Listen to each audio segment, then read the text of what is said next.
Hello, everyone, and welcome to another lecture inside Ethereal University.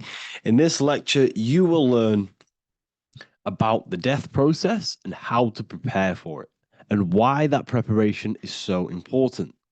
So let's get straight into this. You must understand, as a spiritual creature that you have a visible nature and an invisible nature. You never truly die. You are an eternal soul experiencing a temporary physical world.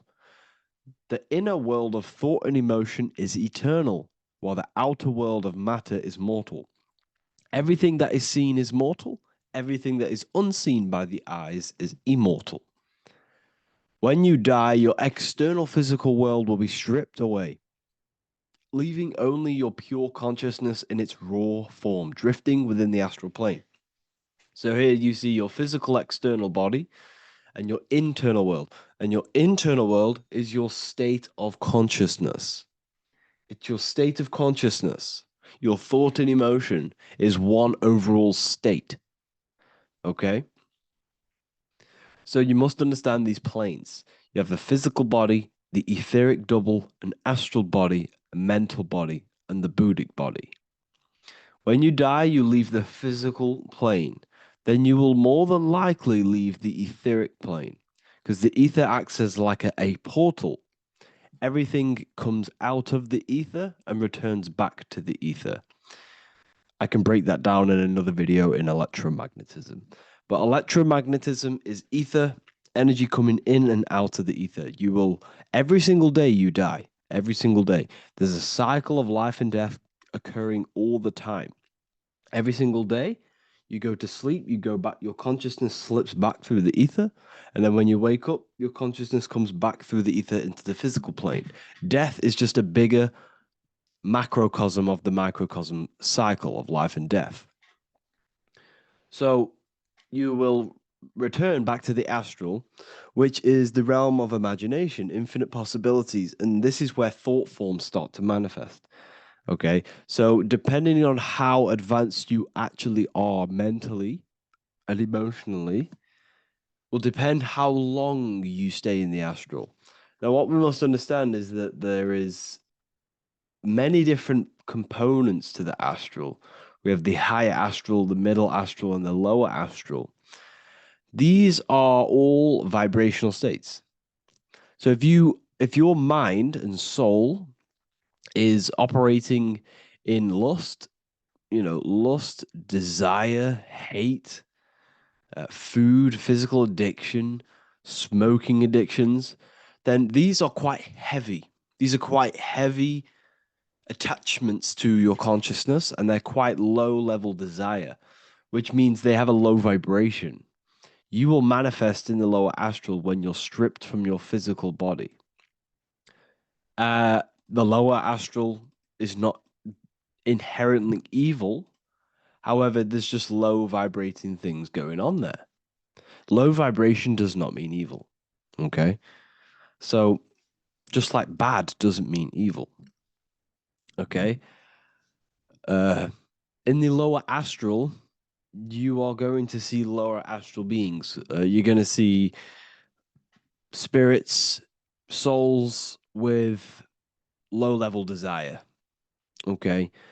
People who are attached to the physical plane, people that lust, people that do these things. Technically, this is hell, but you can escape it by escaping yourself. Now we're gonna break all this down. I'll break all this down properly once you understand the full context. So depending on your level of desire, you will manifest in a corresponding layer of the astral plane. If your mind is still attached to the low physical desires, you will find yourself in the lower astral realms. But if you have few desires and have detached from the worldly attachments while you are encased in a body, then you will rise into a higher or middle astral plane, mainly the middle. Okay. The higher astral plane is is very formless. So as I broke down here, this is, well, the physical plane is the lowest dimension. This is the most form. the most matter. It's quite heavy. The higher you go, the lighter it becomes. The more fluid, the more formless it becomes. So you see here it says denser down and lucidic up. So this is more lucidic in these higher realms. This is more dense in the lower realms.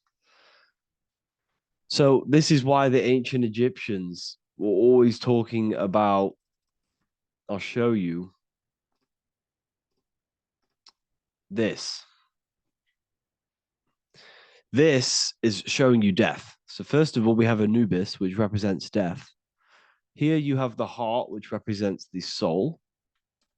And here you have a feather. And this is a scale.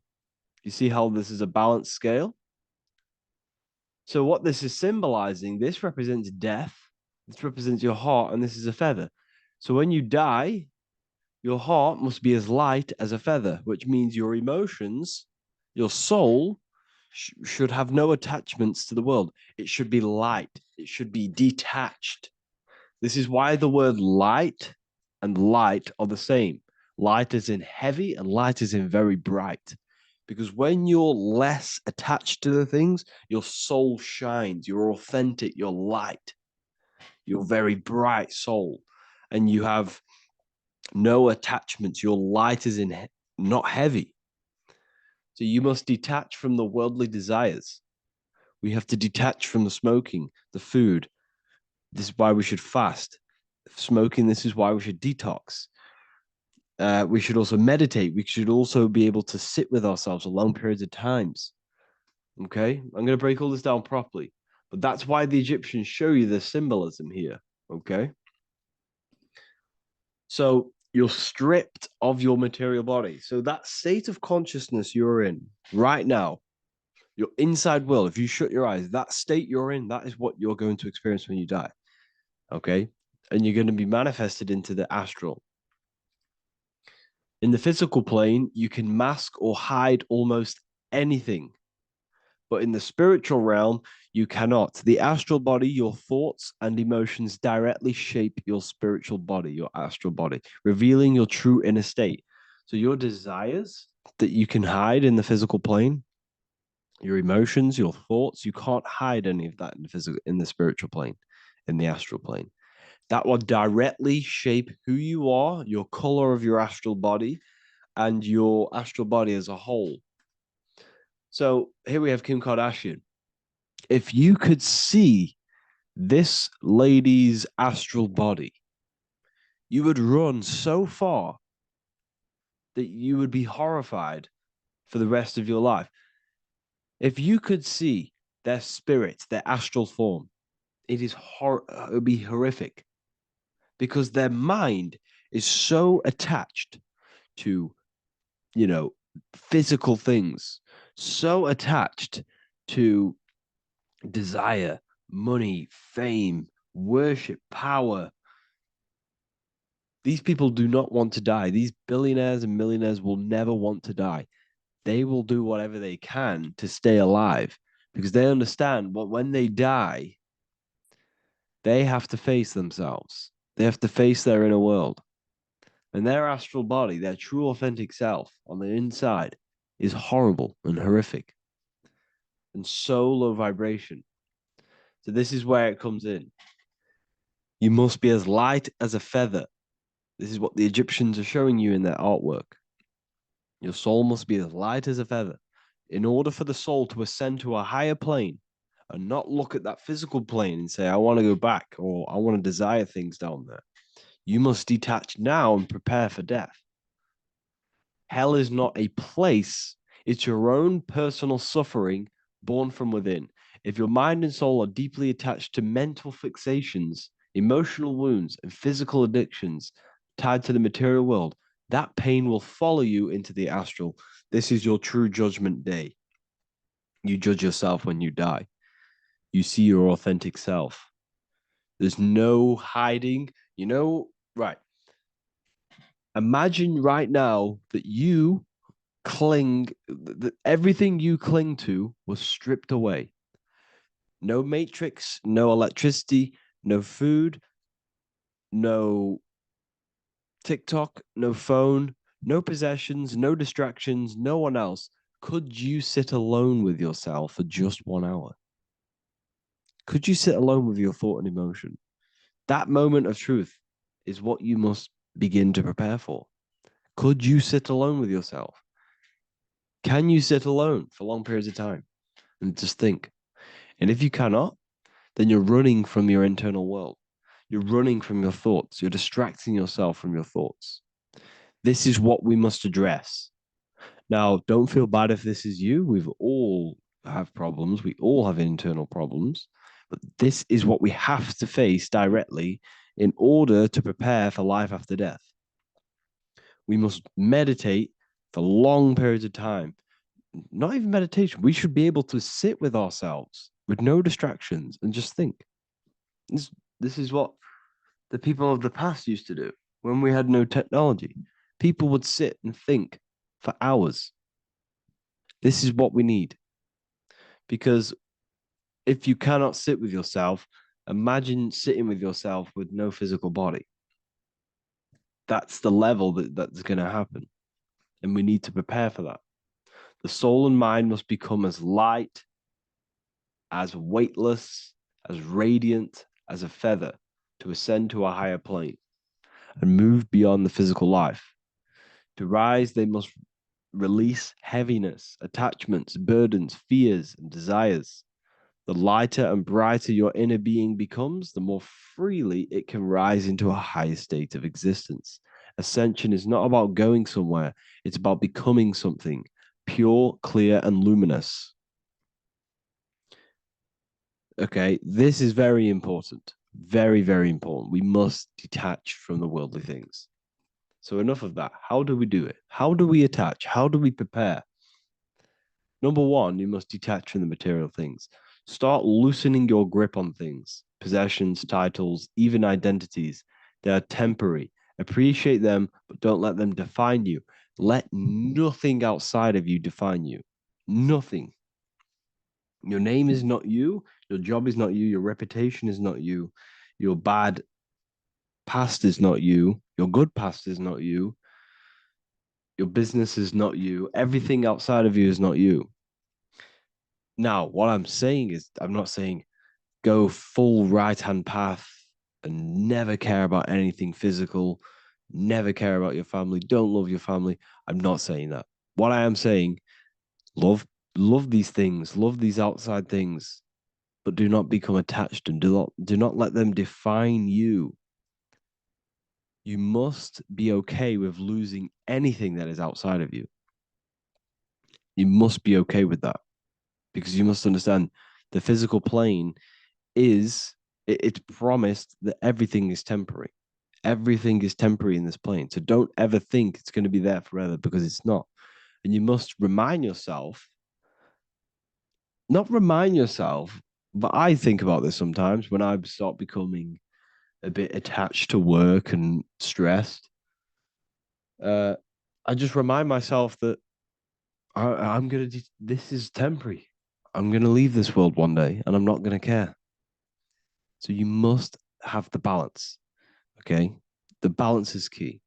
You can go down that right hand path and just fully cut off from the world like a monk and shave off your hair, disconnect from the physical world. You can do that. That's not wrong. There's different paths in life. You have the left hand path, purely physical. You have the middle path, which is balance between the physical and spiritual. Then you have the right hand path, which is monk mode, where you fully disconnect from the world. They shave their hair off to disconnect from the physicality. They meditate for long periods of time. This is what they're doing. They're preparing for death. Monks prepare for death. They understand this. They understand that you don't die. Your inner world is the true world. The inner world is the only world that exists. Everything outside of you is an extension of you. Number two, cleanse the mind. Watch your thoughts. Are they rooted in fear, anger, regret, or craving? Meditation, mindfulness, and inner reflection help purify the mind. The cleaner your thoughts, the lighter your spirit. So your astral body is formed by your thoughts, it's formed by your emotions. If you sit around thinking about eating all day, you're going to have a very heavy astral body. It's going to manifest in the lower planes. But if your mind is thinking about good things with good intentions, love, knowledge, expansion, you're going to manifest even the middle or the higher. And there are ways to even ascend out of your astral body. Yes, you can ascend out of your astral body and out of the mental body, but that's all very advanced, and I'm not going to teach that yet. I'll make another video on that, but you can ascend from them bodies. The astral plane is not the end. You can keep ascending as a soul until you're left with just the pure essence of the soul. But we're going to, anyways, cleanse the mind, reprogram the limiting belief systems, let go of mental attachments. And the way you do this is by getting a piece of paper and writing down every single attachment that you have. And you're going to realize, dude, there's more than you think. Okay. We have to detach from these. We have to. 4, practice presence. Can you sit in silence with yourself? The more at ease you are with your own inner being, the less you'll feel death. The afterlife is just an extension of your inner world. It's so important. This is so, so important. Can you sit with yourself? If you cannot sit with yourself, you have some inner work to do. You have some thoughts to address, some beliefs to address, and some feelings to address.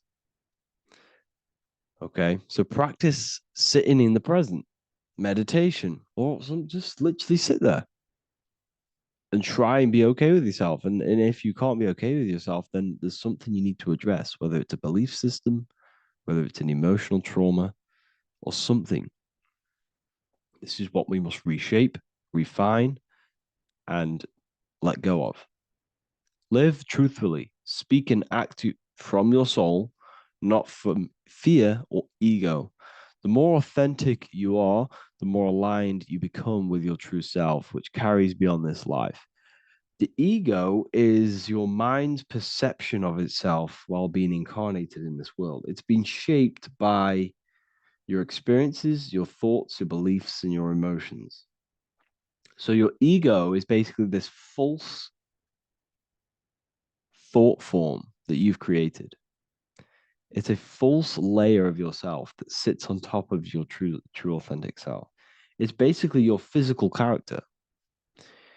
When you were young, you had no ego. You were pure. You had a pure consciousness. But then as you grew older, your ego started to grow, and it still is growing because it was shaped by experiences, things you've gone through, things you said, things you believe, things you think. It's created by you, by your mind. And the ego is close to the word echo. The ego is the echo. It's an echo. It's a layer. It's a false identity. It's a false layer that sits on top of your soul. And if you don't get rid of that ego, if you don't know how, well, not get rid of it, but balance it, if you don't know how to rise above that ego and you die, it's that ego that's going to be pulling down when you die. It's that ego that's going to be your suffering. Okay. 7, connect with the divine, whether through prayer, meditation, tune into something greater than yourself. The connection is the soul's compass beyond this world. If you can meditate and rise above them clouds of thought, that's the soul, that's the observer. We must connect with that. Okay, this will definitely help with just allowing yourself to connect with your true self. Meditation's great because you can just fully detach from the world. And the more you meditate, the more you can prepare for death. A powerful way to cultivate detachment is through daily detachment meditation, done either at night or in the morning or the first breath upon waking. Or do this as many times as possible per day. Start by physically grounding yourself in the present moment. Say out loud, I am here right now, nothing else matters. Let that phrase draw your awareness into the now. Just keep saying it until you're present. Then begin to slowly list everything you identify yourself with, one by one. I am not your body. I am not my body. I am not my name. I am not my possessions. I am not my house. I'm not my children. I'm not my everything. I am not my thoughts. Release each layer gently. Imagine if you want to, if you have a good imagination, imagine placing these things into a big box, placing your body, placing your name, placing your possessions, placing your house, your car, your thoughts, your beliefs into a box, and then shut that box. If you have a good imagination, do that. That can help. And you'll be left with yourself. And you're not even that. It goes even deeper. Eventually, you'll reach the mind itself, detach from the language that the mind is even using. Now, that's very difficult. And not many people have ever thought about that and they've ever even been there. Detach from the language that the mind is using. Think about that for a second. Your mind is not what you actually think. It goes very deeper. Your mind is not that little voice. It's that voice that the language is using. So even the language is a spell on your mind. Okay, it's an attachment. Eventually, you'll reach the mind itself, detached from the language it uses, the voice in your head, the need to define. What remains is something beyond thought and beyond words. I can't describe. I can't even describe what's left because words, once the language is gone, it's purely metaphysical. All I can say it is pure awareness, and it's symbolized. This is why symbols are so amazing because they can symbolize things with that are beyond words. A flame, it's just a flame, and I can't. You won't be able to understand that until you've been there. It's just a flame. It's pure cause. Words can't describe it. You'd have to experience it. Connect with this essence daily. This is truly who you are. So this is a great way to detach. We can do these detachments every single day during meditation. This will definitely help over long periods of time. Of course, you're not going to be ready tomorrow for death, but just try and prepare for these things. This is the whole reason people used to meditate. It's the whole reason why people do these spiritual practices because they understood that this plane is temporary and your soul moves on from this plane. And you'll never truly believe in the soul until you experience it. So I can show you these things, but you must go out and experience it. The soul is real, but you won't understand unless you cast off everything else. Okay. So I hope this video helps. It's a very deep video. I'm going to be making more of these stuff of more self mastery. And of course, we've made the self mastery section now. So I'm going to be start filling up this place with lectures. And I think it's a great time to start this because a lot of people have been asking on how to master yourself, prepare to death. So hope this video helps. See you in the next one.